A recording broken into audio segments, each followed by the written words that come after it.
Atchutapuram search ప్రమాద ఘటనను వైకాపా రాజకీయం చేయటం శోచనీయమని ఎమ్మెల్యే గంటా శ్రీనివాసరావు మండిపడ్డారు. విశాఖ పారిశ్రామిక చరిత్రలోనే ఇది అతిపెద్ద ప్రమాదమని పేర్కొన్నారు. ఈ ప్రమాదంలో 17 మంది మృతి చెందడం చాలా బాధాకరమన్నారు. ప్రమాదానికి గల కారణాలపై ప్రభుత్వం విచారణ చేపట్టిందని తెలిపారు. అవసరమైతే బాధితులను ఎయిర్ లిఫ్ట్ చేసి మెరుగైన వైద్య సేవలు అందించాలని ముఖ్యమంత్రి ఆదేశించినట్లు చెప్పారు.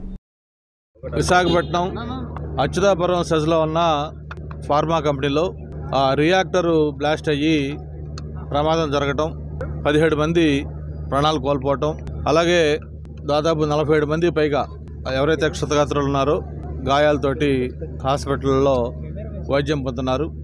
మరి నిన్న జరిగిన సంఘటన చాలా తీవ్రమైంది. నాకు తెలిసి బహుశా విశాఖపట్నం పారిశ్రామిక చరిత్రలో ఇది అతి పెద్ద యాక్సిడెంట్గా చెప్పుకోవాల్సిన అవసరం ఉంది. గతంలో ఎల్జీ పాలిమర్స్ కానీ లేదా హెచ్పిసిఎల్లో కానీ లేదా చిన్న చిన్న ఇన్సిడెంట్లు జరిగినప్పుడు ప్రాణ నష్టం తక్కువలో ఉండేది. ఇంత పెద్ద మొత్తంలో ప్రాణాలు కోల్పోవటం ఇది ఎవరు కూడా మర్చిపోలేని సంఘటన. మరి దీనికి సంబంధించి ప్రమాదానికి కారణాలు ఏంటి, దాంట్లో నిర్లక్ష్యం ఉందా లేకపోతే నిజంగా వేరే కారణాలు ఏమైనా ఉన్నాయా, ఇవన్నీ కూడా విచారణలో తేలుతాయి. ఈ సంఘటన జరిగిన వెంటనే గౌరవ ముఖ్యమంత్రి గారు తక్షణమే స్పందించి జిల్లా యంత్రాంగాన్ని అలాగే స్థానిక నాయకులు అందరూ కూడా ఒక డైరెక్షన్ ఇచ్చి దాన్ని ఎలా చేయాలి కూడా మొత్తం చెప్పడంతో కాకుండా ఆయన స్వయంగా ఈరోజు ఇప్పుడు ఇక్కడికి వస్తూ ఉన్నారు. మనం ఫస్ట్ నుంచి కూడా చెప్తా ఉన్నాం, విశాఖపట్నం అనేది ఒక పక్క ఇండస్ట్రియల్ సిటీగా గ్రో అవుతూ ఉంది.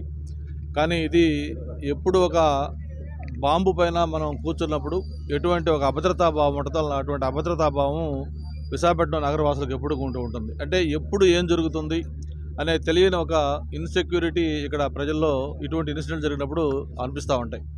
అందుకే ఫస్ట్ నుంచి కూడా ఈ ఇండస్ట్రీకి సంబంధించిన ఒక సేఫ్టీ ఆడిట్ దీన్ని ఖచ్చితంగా జరపాలనేది అప్పుడు మనం డిమాండ్ ఉంది. గతంలో కూడా చంద్రబాబు నాయుడు ముఖ్యమంత్రిగా ఉండగా ఈ ఇండస్ట్రీస్ ప్రమోట్ చేసేటప్పుడు వాళ్ళు వచ్చేటప్పుడు మీరు ఖర్చుల దగ్గర లేకపోతే ఇన్వెస్ట్మెంట్ ఎక్కువ వద్దనో ఎక్కడ కూడా కాంప్రమైజ్ కాకుండా సేఫ్టీ విషయంలో అన్ని ప్రికాషన్స్ కూడా తీసుకోమని స్పెసిఫిక్గా చెప్పారు.